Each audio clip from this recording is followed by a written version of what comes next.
Assalamualaikum warahmatullahi wabarakatuh. Perkenalkan, nama saya Chandra Fitri Utami dari PG PAUD UAD. Di sini saya akan membahas tentang bermain dan permainan. Apakah bermain itu sangat penting untuk anak usia dini? Nah, di sini saya akan menjelaskan tentang pentingnya bermain dan bermain untuk anak usia dini. Pengertian bermain merupakan kegiatan yang menarik dan menyenangkan bagi anak dan merupakan sifat naluri yang ada di dalam kehidupan seorang anak dan juga dilakukan secara sukarela tanpa paksaan dari pihak manapun.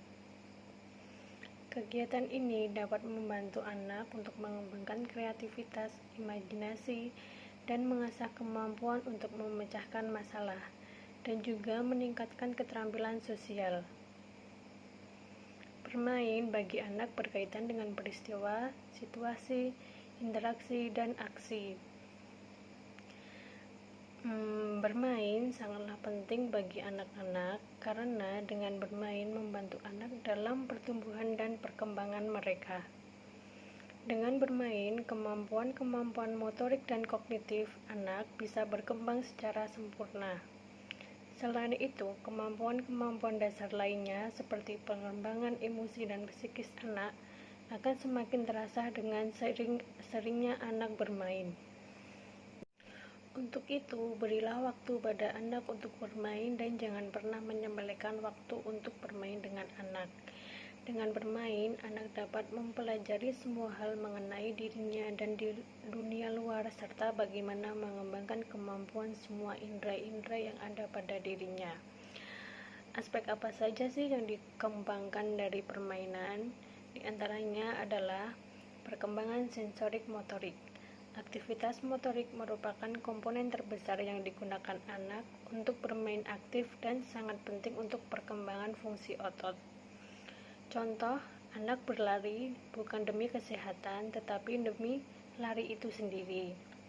Selanjutnya, perkembangan intelektual. Anak melakukan eksplorasi dan manipulasi terhadap segala sesuatu yang ada di lingkungan sekitarnya, seperti mengenal bentuk, ukuran, tekstur, dan membedakan objek. Selanjutnya, perkembangan sosial.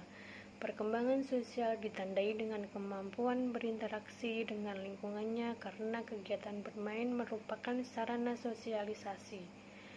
Kadar interaksi dimulai dari bermain sendiri dan dilanjutkan dengan bermain secara bersama. Selanjutnya, perkembangan kreativitas.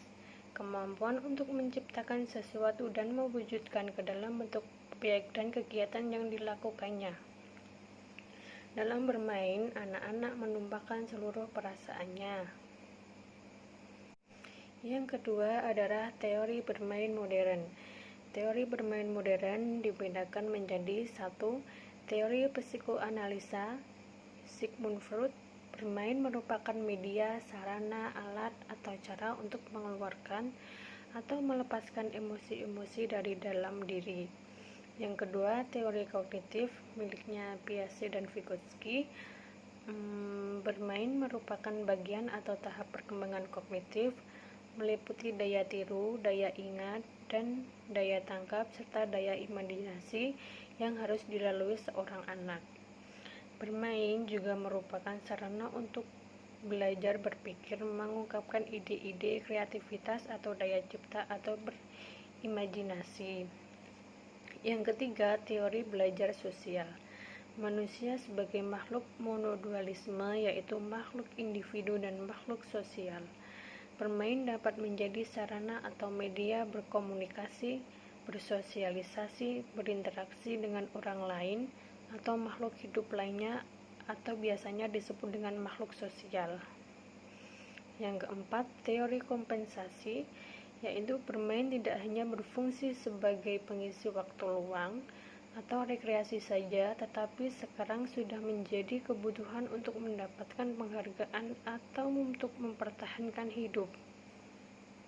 Untuk teman-teman, jangan lupa untuk masuk di PG PAUD UAD, karena di PG PAUD UAD diberikan cara bagaimana membentuk karakter anak sejak dini, karena anak merupakan aset penerus bangsa yang harus memiliki akhlak yang baik, bukan hanya unggul di akademik saja tanpa ada akhlakul karimah. Let's join with you because life is choice. Terima kasih. Wassalamualaikum warahmatullahi wabarakatuh.